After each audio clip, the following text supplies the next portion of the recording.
Interest rates are at a 20-year high. Inflation is still up. What's going on in the housing market? Are we going to see doom and gloom by the end of the year? Well, we're going to get into all of that in this video. My name is Nima Moridi, and I'm with the Moridi team at Intero Real Estate. My family and I have sold over 1,500 homes here locally since 1988. So I got a ton of experience in this industry, and I would love to break down of what's going on in the housing market in Morgan Hill for this month of October.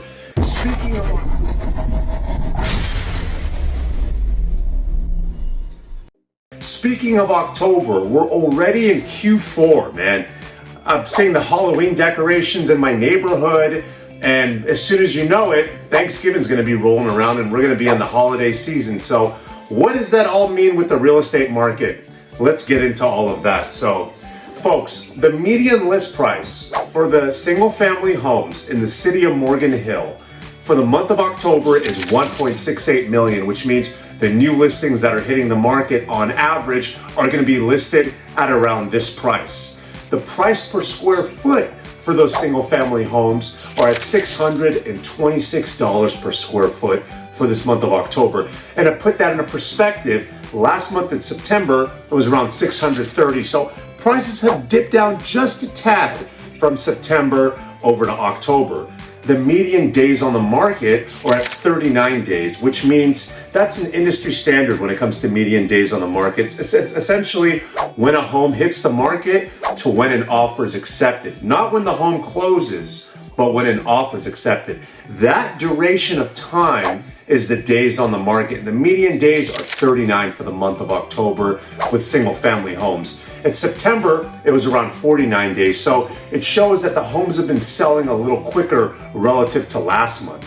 And speaking of price reductions, last time I checked this morning, we were around 42% price reductions for the city of Morgan Hill. Last month it was 44, so homes are decreasing the prices a little less than they were back in September.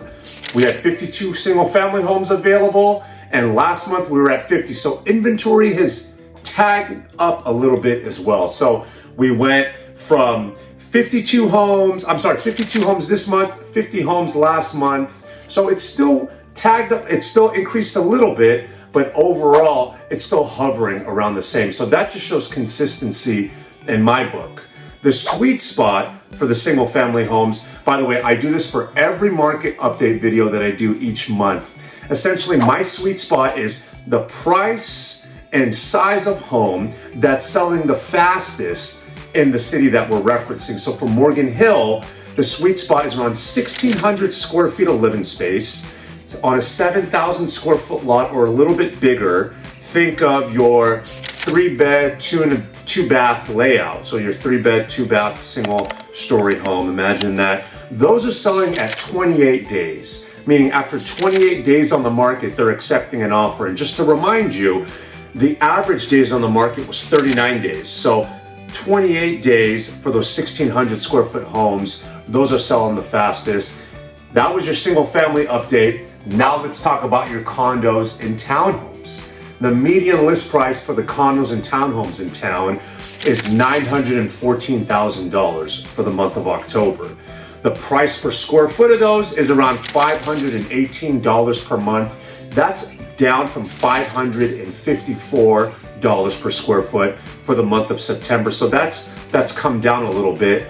And just to give you an idea, if you have a condo or townhome or even a single family home, and you're thinking price per square foot, how can I figure out how much my home is worth?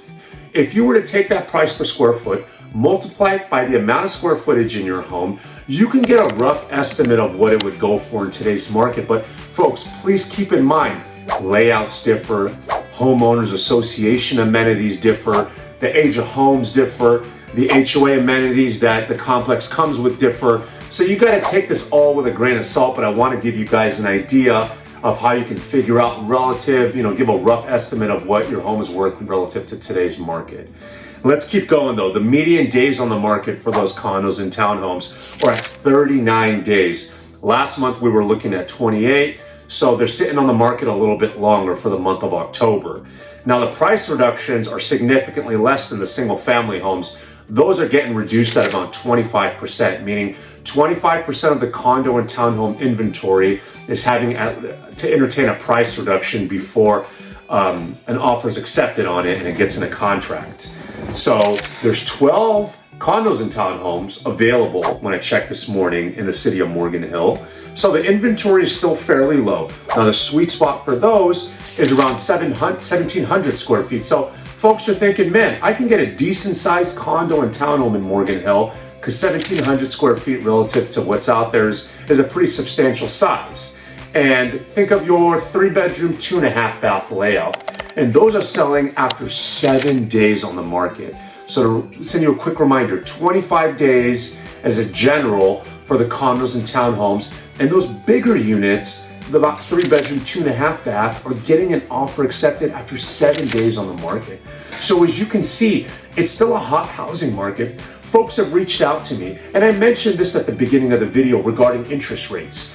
We are seeing interest rates at a 20-year high right now. We haven't seen anything like this in a long time. They've more than doubled. But why is it that the inventory is staying low and prices are hovering? That's because when you have a home, and the vast majority of Americans have either bought homes or refinanced during the pandemic, more than 3/4, I believe, have an interest rate under 4%. Now think, if you're a homeowner and you want to trade up or let's say even move out of state, what's going to incentivize you to take that, let's say 3% interest rate that you currently have, sell your home and take on a 30-year fix closer to 7%? It has to be pretty substantial, right? So that's the reason why you're not seeing a lot of homes, an influx of homes on the market, because sellers don't need to sell. Here in Santa Clara County, we have the highest amount of equity anywhere in the country. People have a lot of money in their homes and they're sitting on these piggy banks thinking, I don't need to sell. So in order for me to want to sell, you got to incentivize me. So a lot of them are just going to pull back and wait for rates to go down to be able to do that. So that's why when you saw the interest rates shoot up, you didn't see prices dropping anything substantially. I believe from the peak of around March, April timeframe, we're seeing prices drop at around 5%. So we're down a bit from March, but we're still up year over year. The way I see it, and the economists that I follow who are a lot smarter than me, they're saying that we're going to see an average of about 10% price appreciation year over year from 2021 to 2022. So please keep that in mind. Remember, when it comes to real estate, the old adage is, you don't wait to buy, you buy then wait. And folks, if you have any questions at all about the housing market, mortgage rate forecast, home price appreciation forecasts, my Calendly link is at the bottom of this. You'll notice that. Book a time to chat with me. I'd be more than happy to answer any of your questions. It doesn't necessarily have to be about buying and selling. I'm the type of individual who wants to be out there and just provide you guys with value when it comes to the real estate market. I love real estate. I love Morgan Hill. My whole family lives down here. So please tune in next month for a November update. And I hope you guys have a great week. Thank you so much.